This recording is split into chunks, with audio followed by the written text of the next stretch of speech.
shumë njerëz pyesin pse Islami i parandalon disa gjëra shumë rrepsisht. Kur analizojmë më thellë, e vërejmë një parim që përsëritet shpesh: parandalimi para dëmit. Për shembull, alkooli. Dikush mund të më thonë aq se peni gotës nuk ka asgjë, po Islami nuk e shikon në atë mënyrë. Islami e shikon se ku mund të çojë çaja gotë, sepse jo të gjithë din me vendos kufirin.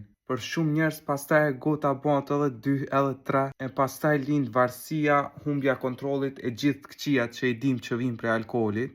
E njëjta logjik shihet edhe te amoraliteti. Në Kur'an nuk thot për shemb mos bën zina, po thot mos ju afro zinas. Pra i ndalon edhe rrugët që çojnë drejt zinas.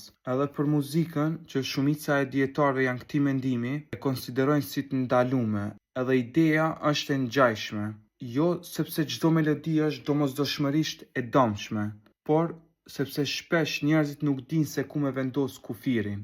Edhe kjo i bën që ata mu largu nga adhurimi edhe i çon drejt sjelljeve të dëmshme. Pra, Islami nuk pret gjithmonë që dëmi të ndodhë. Shpesh e mbyll derën që të çon te dëmi.